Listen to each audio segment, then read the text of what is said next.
Está no ar o Via Saúde, o programa de saúde da Terceira Via, entrevistando hoje o pesquisador e professor Fábio Henry. Professor Fábio Henry, muitíssimo obrigado por sua presença aqui. Para nós é um prazer muito grande e eu tenho certeza que será de extrema utilidade para os nossos telespectadores e telespectadoras. Professor Fábio Henry, até o século XIX, início do século XX, a conservação de alimentos em todo o mundo se baseava no acréscimo de sal aos alimentos. Com a Revolução Industrial, nós tivemos essa maravilha que foi o processo de refrigeração. Nós saímos do meio químico para um meio físico de conservação de alimentos. E isso modificou completamente o processo de urbanização, o processo de comercialização de alimentos, etc.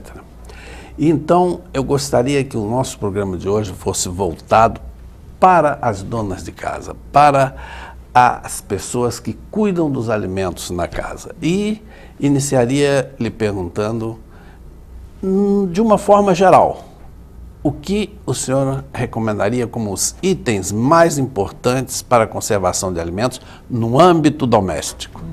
Bom, obrigado pelo convite, eu agradeço o convite de estar participando desse programa, com o objetivo de estar divulgando esse método de conservação, a qualidade dos alimentos, em destaque as carnes e derivados. Na minha opinião, o mais importante é você levar em consideração a qualidade do alimento, qualidade antes do preparo desse alimento, com relação principalmente ao prazo de validade. Então, eu vou observar o prazo de validade, se está dentro do prazo de validade desse alimento que vai ser consumido, a temperatura de armazenamento e a temperatura de conservação após o preparo desse alimento. Por exemplo, quando você vai consumir um alimento congelado, esse alimento tem que ser descongelado e consumido de imediato. Um exemplo, uma lasanha congelada, um alimento pronto, já congelado. Esse alimento tem que ser descongelado, pode ser descongelado no micro-ondas e logo em seguida ser consumido de imediato. Não levar muito tempo para que entre o preparo, o aquecimento e o seu consumo. Caso esse alimento sobre uma parte desse alimento, ele pode ser até refrigerado, desde que não ultrapasse mais do que 5 a 7 dias. Ele tem que ser mantido em refrigeração após o seu aquecimento, para que possa ser consumido por um tempo curto, não muito longo, não por mais de 10 dias. Claro. Então, não é mito essa afirmação de que uma vez descongelado o alimento, ele não deve voltar a ser congelado. Exatamente. Ele poderia ser refrigerado para consumo a curto prazo. Imediato. Ele não pode ser recongelado porque, nesse momento, você aquece e congela o alimento. Você está propiciando um aumento da contaminação, principalmente contaminação bacteriana desse alimento. Com isso, você vai estar tendo um risco maior de ter uma toxinfecção alimentar por um micro-organismo que está se multiplicando nesse alimento e vai estar causando uma intoxicação, uma infecção ou uma intoxicação alimentar em decorrência desse crescimento microbiano. Outro cuidado importante com relação ao descongelamento dos alimentos congelados. Por exemplo, um frango congelado, uma carne congelada. Deve-se fazer esse descongelamento de forma lenta, gradual, em geladeira.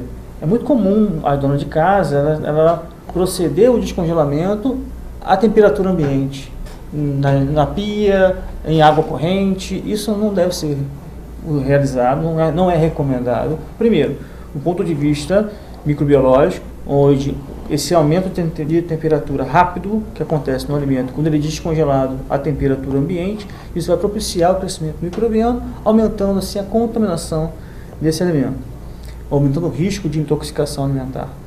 E no caso também, esse descongelamento rápido vai prejudicar a qualidade sensorial, vai prejudicar a textura do alimento, já que esse descongelamento rápido, a água que foi congelada, a forma de cristais de gelo, ela vai ser rapidamente eliminada desse alimento, passando do estado sólido para o estado líquido e sendo eliminada por esse alimento. Esse alimento não consegue, essa carne, por exemplo, não consegue reter essa água na forma de cristais de gelo, essa água que está no estado sólido, ela passa rapidamente para o estado líquido e é perdida. E com isso você perde nutrientes, inclusive, quando você faz esse descongelamento lento. Então, o recomendado é que seja feito um descongelamento lento em geladeira para que esse alimento possa conseguir absorver, reter essa água na forma de cristais de gelo e que o crescimento microbiano seja um crescimento minimizado em geladeira. Então, o primeiro passo é observar com atenção o prazo de validade dos alimentos. O segundo passo, não descongelar na temperatura ambiente, e sim descongelar dentro da geladeira, onde ele descongela sendo refrigerado. Exatamente. Um descongelamento lento. Controlado. E a terceira observação, resumindo para os nossos telespectadores, seria a de que, uma vez descongelado, não se recomendaria recongelar, e sim apenas refrigerar. Eu faria até uma observação que esse cuidado com o prazo de validade é importante também verificarmos a procedência desse alimento. Por exemplo, uma carne, onde você vai consumir essa carne tem que ser de uma boa procedência, ou seja, deve ser fiscalizada pela inspeção estadual, federal ou municipal. Deve ser proveniente de um abate fiscalizado, um abate legalizado. Porque é muito comum, às vezes, você no interior e nas pequenas cidades, você ter consumo de carnes provenientes de abates não fiscalizados, não regulamentados. Que poderiam deixar passar, por exemplo, algum animal com tuberculose, com alguma doença que poderia estar sendo transmitida para o consumo humano. Exatamente. Então, nós agregaríamos um quarto cuidado, que até antecede aos três anteriores. Né? Primeiro, observar a procedência das carnes. Segundo, observar com atenção o prazo de validade. Terceiro lugar, o professor citou o descongelamento gradual, lento, através da refrigeração. E, em quarto lugar, não recongelar. Se sobra para o jantar, na geladeira, mas nunca de volta para o congelador, né? Ótimo. O Via Saúde interrompe aqui o primeiro bloco com o professor Fábio Henry, mestre e doutor em tecnologia de alimentos, professor e pesquisador da UENF. Voltamos em seguida no segundo bloco.